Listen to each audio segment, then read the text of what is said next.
মই বৰ্তমান উপস্থিত আছোঁ বিশ্বনাথৰ ভিৰ গাঁৱত আৰু তেওঁৰ পাছত শান্তনুৱে দেখুৱাইছে যে বিশ্বনাথ মন্দিৰৰ পৰা বিশ্বনাথ গোসাঁইক এইদৰে যি আচলতে গোসাঁই বিহুৰ দিনা এইদৰে কেঁকুৰা দোলাত উঠাই লৈ অহা হয়। এই আপোনালোকে দেখিছে বিশ্বনাথ গোসাঁই কেঁকুৰা দোলাত উঠাই তেওঁক লৈ অহা হৈছে আৰু প্ৰতি ঘৰ গৃহস্থৰ পদূলিয়ে পদূলিয়ে যি পূজা অৰ্চনা কৰা হয় আৰু আপোনালোকে তাৰ দৃশ্য পোনে পোনে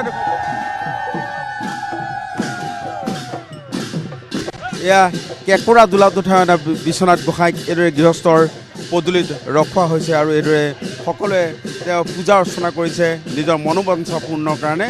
আৰু বিশ্বনাথ গোসাঁইক পুৱা বিশ্বনাথ মন্দিৰৰ পৰা লৈ অহা হৈছিলে কেঁকুৰা দোলাত উঠাই আৰু ঢোলে ডগৰে তেওঁক ভিৰ গাঁৱলৈ লৈ অহা হৈছে আৰু ইয়াতে এই খন্তেক সময় এই ভিৰ গাঁৱত এই খন্তেক সময় গোসাঁই জিৰোৱাৰ পিছত পুনৰ তেওঁক লৈ যোৱা হ'ব বিশ্বনাথৰ যি বিশ্বনাথ ঘাটৰ যি বিশ্বনাথ মন্দিৰলৈ তাত উপস্থিত হ'বগৈ বিশ্বনাথ গোসাঁই। আৰু এয়া আহোম যুগৰ পৰম্পৰা, স্বৰ্গদেউ গদাধৰ সিংহৰ দিনৰ পৰাই এই পৰম্পৰা অব্যাহত আছে। গোসাঁই বিহুৰ দিনা গোসাঁই ফুৰোৱা এই যি পৰম্পৰা, সেই গোসাঁই ফুৰা পৰম্পৰাক গোসাঁই ফুৰোৱা উৎসৱ নামেৰে এইটো বিখ্যাত আৰু অসমৰ বিভিন্ন স্থানৰ ভক্ত অহা পৰিলক্ষিত হয়। এয়া দেখুৱাইছোঁ পোনপটীয়া সম্প্ৰচাৰ। এয়া বিশ্বনাথৰ পৰা পোনে পোনে দেখুৱাইছোঁ আৰু দেখুৱাই আছোঁ ঢোলে ডগৰে আচলতে কিদৰে বিশ্বনাথ গোসাঁইক আদৰি অনা হয় আৰু যিসমূহ আৰৱান আপোনালোকে দেখিছে বহু আৰৱান ইয়াত আচলতে এইদৰে এই ভক্তসকলে আৰৱান লৈ আহে আৰু মই দেখুৱাই আছোঁ এয়া বিশ্বনাথৰ পৰা পোনপটীয়া সম্প্ৰচাৰ আৰু বিশ্বনাথৰ যি গোসাঁই ফুৰোৱা উৎসৱ, সেই গোসাঁই ফুৰোৱা উৎসৱ আৰু সকলোৱে এইদৰে ঢোলে ডগৰে গোসাঁইক আদৰণি জনায় আৰু এয়া একে উৎসৱমুখৰ পৰিৱেশৰ সৃষ্টি হয় বিশ্বনাথৰ ৰাজপথত। তাৰ দৃশ্য আপোনালোকক পোনে পোনে দেখুৱাইছোঁ।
বিশ্বনাথৰ যে গোসাঁই ফুৰোৱা উৎসৱ, সেই গোসাঁই ফুৰোৱা উৎসৱ অনুষ্ঠিত হৈছে আৰু পুৱতি নিশা বিশ্বনাথ বাবাক কেঁকুৰা দোলাত উঠাই পুনৰ বিশ্বনাথ মন্দিৰলৈ লৈ যোৱা হ'ব আৰু এইদৰে যি গোসাঁই ফুৰোৱা উৎসৱৰ সামৰণি পৰিব।